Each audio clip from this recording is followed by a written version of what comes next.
afternoon, everyone. The beginning of the end of the pandemic started with the leadership of President Trump. In recent days, Pfizer and Moderna reported the highly successful results of their vaccine development, each achieving a COVID vaccine that is over 90% effective. We know Moderna is 94.5% effective, Pfizer 95%. That is extraordinary.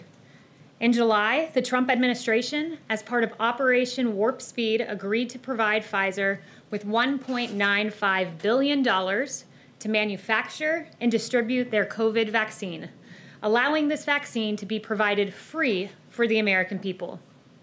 While Democrats were pursuing a highly divisive and entirely baseless impeachment endeavor as far back as January 13th, this president, the Trump administration, and the National Institute of Health was partnering with Moderna and working on this vaccine for the American people. But that's not all. This administration has remained engaged on the development and distribution of a safe and effective vaccine throughout the year. Began in January and continued thereafter. On May 15th, Operation Warp Speed was launched. On September 16th, we released 2 documents outlining a strategy to deliver a safe and effective vaccine. These documents were the strategic distribution overview and the interim playbook for state, tribal, territorial, and local health programs and partners. On September 23rd, we provided $200 million to jurisdictions to support plans for eventual distribution.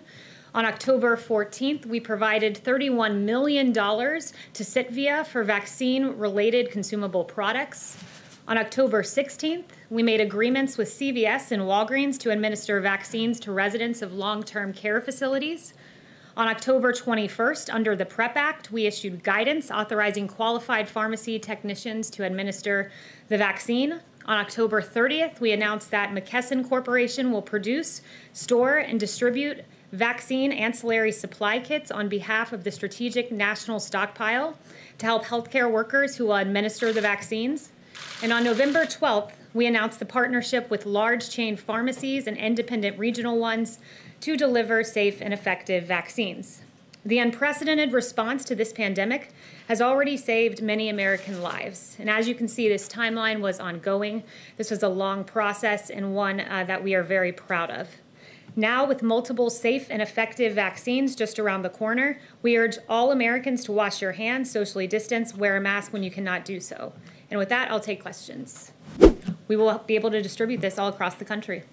When are you going to admit your loss? Yes, Kevin?